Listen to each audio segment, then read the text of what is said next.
இந்த வீடியோ பார்த்துட்டு இருக்க எல்லோருக்கும் என்னுடைய வணக்கம். ஃபியூச்சர் லைஃப் சேனல்ல வேகன்சி வீடியோ பார்க்கறதுக்கு முன்னாடி ப்ளீஸ் சப்ஸ்கிரைப் பண்ணிக்கோங்க. நீங்க சப்ஸ்கிரைப் பண்ணா மட்டும்தான் நான் போடுற வீடியோ உங்களுக்கு உடனுக்குடனே கிடைக்கும். அதை பார்த்துட்டு அப்ளிகேஷன் எண்ட் டேட்டுக்கு முன்னாடி உங்களால் அப்ளை பண்ணவும் முடியும். இன்னைக்கு நம்ம பார்க்க போகிறது பெல் அப்படிங்கிற பாரத் எலக்ட்ரானிக்ஸ் லிமிடெட் இவங்க அனௌன்ஸ் பண்ணியிருக்கிற ஒரு பர்மனன்ட் பேசிஸ்க்கான வேகன்சியை தான் நம்ம பார்க்க போகிறோம். ஸோ இந்த ஏற்கனவே நான் நிறைய வீடியோ சொல்லியிருக்கேன். இந்த BEL company government of India ministry of டிஃபென்ஸுக்கு கீழே இருக்கிற இந்த கம்பெனி நிறைய லொக்கேஷனில் இந்தியாவில் இவங்களுக்கு மேனுஃபேக்சரிங் யூனிட் இருக்குது. பர்டிகுலராக இந்த பெர்மனன்ட் பேசிஸ்க்கான இந்த வேகன்சி பார்த்தீங்கன்னா சென்னை யூனிட்டுக்கு தான் கேட்டிருக்காங்க. ஸோ இந்த வேகன்சி பார்த்தீங்கன்னா 2 விதமான வேகன்சி அனௌன்ஸ் பண்ணியிருக்காங்க. ஒன்று என்ஜினியரிங் அசிஸ்டன்ட் ட்ரெயினிங், இதுக்கு 3 இயர்ஸ் டிப்ளமோ நீங்கள் படிச்சிருக்கணும். So diploma in electronics, diploma in civil engineering, இது 2 படித்தவங்களுக்கும் ஆப்பர்ச்சுனிட்டி இருக்குது. எலக்ட்ரானிக்ஸில் 3 வேகன்சி, ஓபிசி என்சிஎலுக்கு ஒன்றும், இடபிள்யூஎஸ்க்கு ஒன்றும், எஸ்சிக்கு ஒன்றும் பிரித்து கொடுத்துருக்காங்க. அதே மாதிரி civil engineering, diploma in civil engineering படித்தவங்களுக்கு ஒரே ஒரு வேகன்சி, அது அன்ரிசர்வ்டுக்கு ஒதுக்கியிருக்காங்க. உங்கள் பே ஸ்கேலை பொறுத்த வரைக்கும் 24,500 to 90,000 கொடுத்துருக்காங்க. ஸோ இந்த பே ஸ்கேலோட எக்ஸ்ப்ளனேஷன் பின்னாடி கொடுக்குறாங்க. நான் அதை பின்னாடி அப்படியே சொல்லிகிட்டே வரேன். அடுத்த வேகன்சி பார்த்தீங்கன்னா டெக்னீஷியன் சி, இதுக்கு எஸ்எல்சி ப்ளஸ் எஸ்எல்சி முடிச்சுட்டு நீங்கள் ஐடிஐ படிச்சுட்டு ஒரு 1 இயர் அப்ரெண்டிஸ் ட்ரைனிங் அட்டன் பண்ணியிருக்கணும். இல்லைன்னா இன்னொரு ஆப்ஷன் சொல்லியிருக்காங்க, எஸ்எல்சி படிச்சுட்டு ஒரு 3 years national apprenticeship certificate course வச்சுருந்தீங்கனாலும் இந்த ஜாபுக்கு உங்களால் அப்ளை பண்ண முடியும். ஸோ இந்த ஐடிஐ வந்து எலக்ட்ரானிக்ஸ் மெக்கானிக்ஸ் படித்தவங்க, இந்த ரெண்டு படித்தவங்களுக்கும் 3 வேகன்சி ஒதுக்கியிருக்காங்க. அன்ரிசர்வ்டில் ஒன்றும், ஓபிசி என்சிஎலுக்கு ஒன்றும், எஸ்சிக்கு ஒன்றும் ஒதுக்கியிருக்காங்க. இதோட பே ஸ்கேல் பார்த்தீங்கன்னா 21,500லேருந்து 82,000 வரைக்கும் இருக்குன்னு சொல்லியிருக்காங்க. ஸோ என்ஜினியரிங் அசிஸ்டன்ட் ட்ரெயினியை பொறுத்த வரைக்கும் நீங்கள் இனிஷியலாக ஒரு 6 மந்த்ஸ்க்கு வந்து நீங்கள் ட்ரெயினியாக தான் ட்ரீட் பண்ணப்படுவீங்க. ஸோ ட்ரைனிங் முடிஞ்சப்புறம் அவங்க ட்ரைனிங் என்ன கொடுத்தாங்களோ அதை பேஸ் பண்ணி உங்களுக்கு ஒரு எக்ஸாம் இருக்கும். அந்த கிரேடிங் எக்ஸாம் வந்து நீங்கள் பாஸ் பண்ணிட்டீங்க அப்படின்னா உங்களுக்கு வந்து பர்மனன்ட் பேசிஸில் இந்த வேலை வந்து கன்ஃபார்ம் ஆயிரும். ஸோ ட்ரைனிங் பீரியடில் 24,000 பர் மந்த்னு ஒரு கன்சால்டேட் பேமெண்ட் கொடுப்பாங்க. நீங்கள் ஒன்ஸ் அந்த ட்ரைனிங் முடித்து நீங்கள் பாஸ் பண்ண அப்புறம், அவங்களோட கிரேட் டெஸ்ட் பாஸ் பண்ண அப்புறம் உங்களோட சேல்ரி பர்மனன்ட் பேசிஸ்க்கு தகுந்த மாதிரி அதிகமாகிடும். அப் டு 90,000 வரைக்கும் உங்கள் சேல்ரி இருக்கும். எலிஜிபிலிட்டி க்ரைட்டீரியாவில் பார்த்தீங்க அப்படின்னா ஃபஸ்ட்டு இந்தியன் நேஷனலாக இருக்கணும். உங்களோட ஏஜ் 18 மினிமம், மேக்ஸிமம் வந்து 28 இயர்ஸ்ன்னு சொல்லியிருக்காங்க. ஸோ ஏஜ் ரிலாக்ஸேஷன் வந்து கொடுத்துருக்காங்க. இதில் அதர் பேக்வர்ட் கிளாஸ், அதாவது ஓபிசி நான் கிரீமி லேயருக்கு 3 இயர்ஸ் ரிலாக்ஸ் பண்ணிக்கலாம். ஷெட்யூல் கேஸ்ட்டுக்கு 5 வருஷம் ரிலாக்ஸ் பண்ணிக்கலாம்.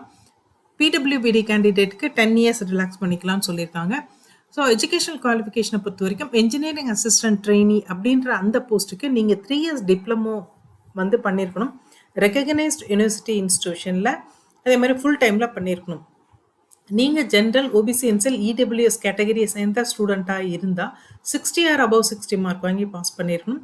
எஸ்சி கேண்டிடேட்டாவோ இல்லை பிடபிள்யூபிடி கேண்டிடேட்டாவோ இருந்தால் 50 ஆர் அபவ் 50 மார்க் வாங்கி பாஸ் பண்ணியிருந்தால் போதும்னு சொல்லியிருக்காங்க. ஜென்ரல் இடபிள்யூஎஸ் கேண்டிடேட் யாராவது இருந்தீங்க அப்படின்னா அவங்களோட மினிமம் ஏஜ் 18 to 28 இயர்ஸ் அப்படின்னு சொல்லியிருக்காங்க. ஸோ இதை தவிர மீதி எல்லாருக்குமே நான் ஏஜ் ரிலாக்ஸேஷன் என்னன்றது முன்னாடியே சொல்லிட்டேன். ஸோ என்ஜினியரிங் அசிஸ்டன்ட் ட்ரெயினியை பொறுத்த வரைக்கும் நீங்கள் 6 மந்த்ஸ்க்கு ட்ரெயினியாக தான் ட்ரீட் பண்ணப்படுவீங்க. அந்த ட்ரைனிங் பீரியடில் ஒரு கன்சால்டேட் பேமெண்ட்டாக உங்களுக்கு 24,000 பர் மந்த்னு கொடுப்பாங்க 6 மந்த்ஸ்க்கு. ஸோ சக்ஸஸ்ஃபுல்லாக நீங்கள் ட்ரைனிங் கம்ப்ளீட் பண்ணி, அதே மாதிரி அவங்களோட கிரேடேஷன் டெஸ்ட்டு, இந்த ட்ரைனிங் சம்மந்தமான ஒரு டெஸ்ட் வைப்பாங்க. ஸோ அந்த டெஸ்ட்லையும் பாஸ் பண்ணிட்டீங்க அப்படின்னா உங்கள் ஜாபை பர்மனன்ட் பண்ணிவிட்டு அதுக்கப்புறம் உங்கள் சேலரியை 90,000 வரைக்கும் கொண்டு போவாங்க. டெக்னீஷியன் சியை பொறுத்த வரைக்கும் நீங்கள் எஸ்எல்சி படிச்சுட்டு ஐடிஐ படிச்சுட்டு ஒரு 1 இயர் அப்ரெண்டிஸ்ஷிப் ட்ரைனிங் வந்து நீங்கள் அட்டன் பண்ணியிருக்கணும்.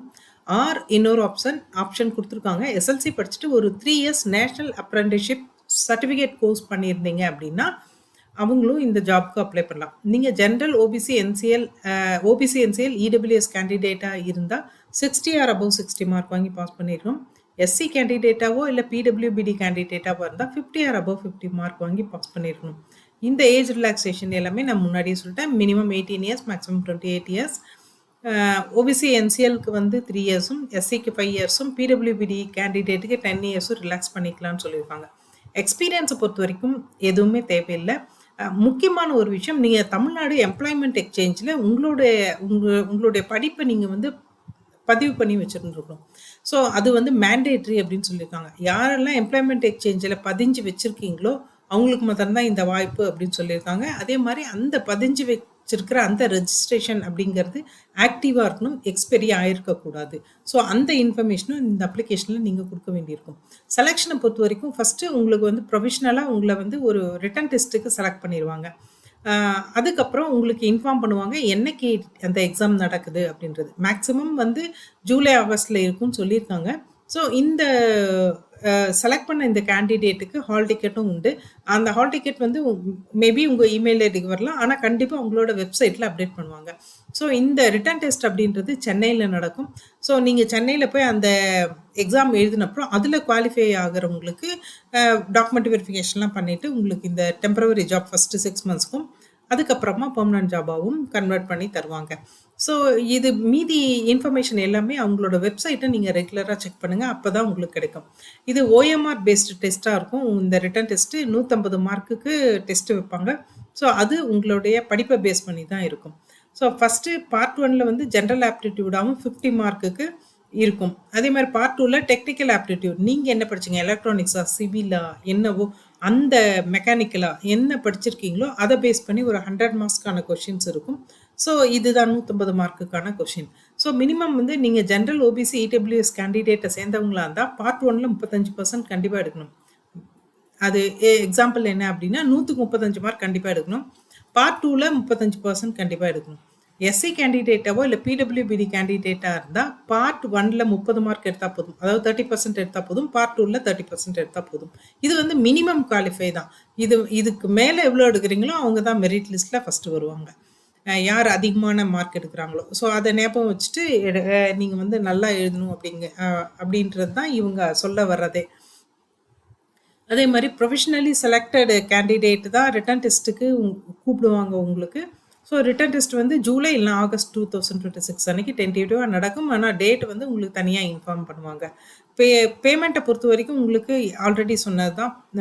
உங்களோட சேலரி ஃபஸ்ட்டு 6 மந்த்ஸ்க்கு வந்து ஒரு கன்சால்டேட் பேமெண்ட்டாக இருக்கும். அப்புறம் பர்மனன்ட் பேசிஸ்க்கு மாற்றிட்டு உங்களுக்கு பேமெண்ட் வந்து உங்களுக்கு அந்த அவங்க சொல்லியிருக்க அந்த கிரேட் பேல வரும். இதை தவிர பேமெண்ட் தவிர உங்களுக்கு டிஏ உண்டு, ஹவுஸ் ரெண்ட் அலவன்ஸ் உண்டு, அதே மாதிரி பிஎஃப் உண்டு, பென்ஷன் உண்டு, கிராஜுவேட்டி உண்டு, குரூப் இன்சூரன்ஸ் உண்டு, மெடிக்கல் எக்ஸ்பென்சஸ் உண்டு. ஸோ எல்லாமே உங்களுக்கு அப்ளிகபிள் அப்படின்னு சொல்லியிருக்காங்க.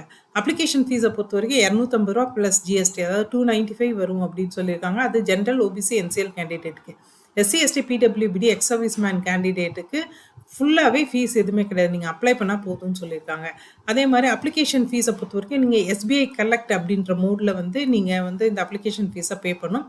அதுக்கான லிங்க் அவங்க அந்த நோட்டிஃபிகேஷன்லேயே கொடுத்துருக்காங்க. எப்படி பண்ணணும் அப்படின்ற அந்த இன்ஸ்ட்ரக்ஷனும் கொடுத்துருக்காங்க. இந்த லிங்கை கிளிக் பண்ணிவிட்டு நீங்கள் ஆன்லைன் SBI.com போயிட்டு நீங்கள் வந்து டேர்ம்ஸ் அண்ட் கண்டிஷனை அக்செப்ட் பண்ணி கிளிக் பண்ணால் போதும். அதுக்கப்புறமா கார்பரேஷன் இன்ஸ்டிடியூஷன் ஆல் இண்டியா அப்படின்னு செலக்ட் பண்ணி பப்ளிக் செக்டார் அண்டர்டேக்கிங்கில் பாரத் எலக்ட்ரானிக்ஸ் லிமிடெட் அப்படின்றத செலக்ட் பண்ணி சப்மிட் பண்ணிடுங்க.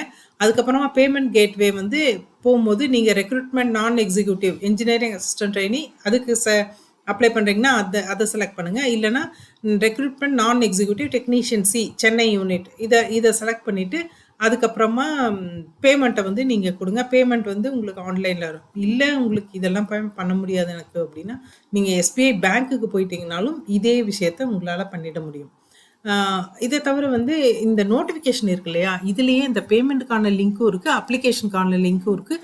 இல்லைனாலும் அவங்களோட வெப்சைட்டு நான் இங்கே கொடுத்துருக்கிறது வந்து அவங்களுடைய அஃபிஷியல் வெப்சைட்டு bell-india.in. இது வந்து அஃபிஷியல் வெப்சைட். ஸோ இந்த வெப்சைட்டுக்கு போனீங்கனாலும் நோட்டிஃபிகேஷன் இருக்குது. நோட்டிஃபிகேஷன் படிச்சுட்டு அதுக்கப்புறம் நல்லா அண்டர்ஸ்டாண்ட் பண்ணிக்கிட்ட அப்புறம் நீங்கள் அப்ளை பண்ணுங்கள்.